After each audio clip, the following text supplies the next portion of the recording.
Hi there! So I wanted to come on and give you some ideas about how you can make your home practice your own through the use of props. Now, when I say props, I'm using the term pretty generously.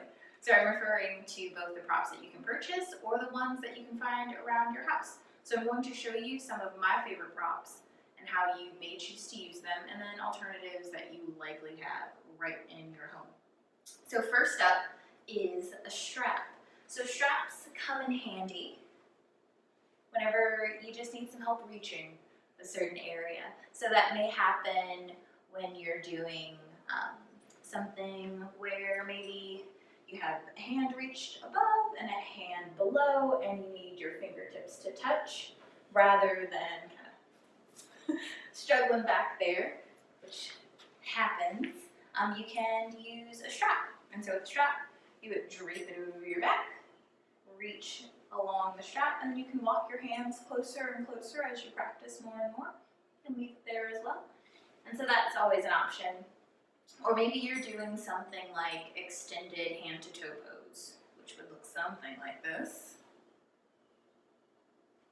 So rather than reaching for your toe, you can always loop the strap around your foot, and then you can bring it up wherever you feel comfortable and wherever you need that day, because every day is a little bit different. If you don't have a strap, you likely have a strap at home. You can always use a rope belt like I have here.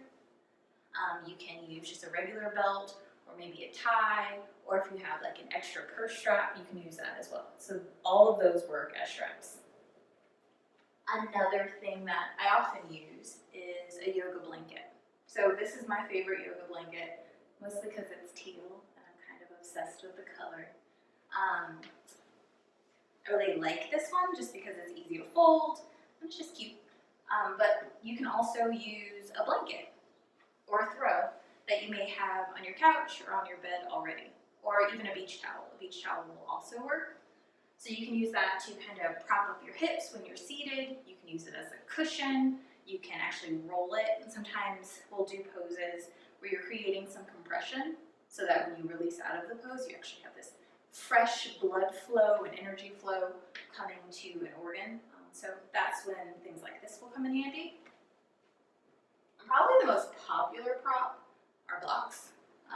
So you can, of course, purchase blocks.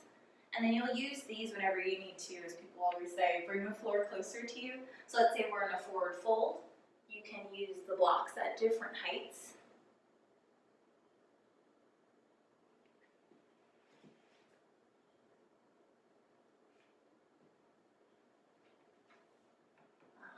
You can also use the blocks to sit on. So that's also an option. But if you don't have blocks, you likely have books. And if you're around my age, you probably have Harry Potter books. So I definitely have Harry Potter books, and they work great as an alternative to blocks. The great thing about Harry Potter books is one, there's so many of them to choose from, and they're all different widths, so you can decide maybe what height you need that day or what width you need that day. Or if you have the box collection, you just have one giant block made out of the box collection. Now, something that I have not purchased, and likely will not because I have tons of pillows around the house, is a bolster. So if you need like a body pillow or a bolster, or even like a meditation cushion, you can use a pillow, you can use a sofa cushion, which is what I tend to do. So there you go. Just take it off your couch, and now you have a bolster. Now, one other thing that I picked up watching a Brett Larkin video. If you haven't watched her videos, please do. They're great. She has some really amazing yoga videos on YouTube. Is how to use your mat in different ways to cushion yourself during your practice.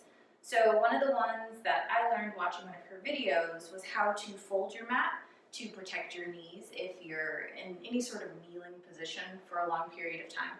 And so what you do, I'm gonna get on the floor next to my mat. And this is a jade yoga mat. It's my favorite mat. I do have some others. I've had lots of other mats, but this one is very durable. It's very comfortable, and I don't slide on it like I do some of the other mats. So I do recommend this mat, but whatever mat you have definitely works. So to how to use your mat as a cushion. What you'll do is around the middle of your mat, you'll take both sides, you'll pick it up to create kind of this little peak, and then you'll fold that peak back onto the rest of your mat. And then you have now what is actually 4 layers of mat that you can kneel on. Say if we're in cat-cow, or maybe we're in child's pose. Now you have cushion for your knees. You can also do something similar at the front of your mat if you need some cushion for your wrist. So I hope that was helpful as you do more and more home yoga practices by video, from books, maybe with me. So you actually do have tons of props around your house. Oh, one other thing. I'll make sure to leave a link below with some of my favorite props if purchasing them is something that you would like to do. Hope you enjoy the rest of your day.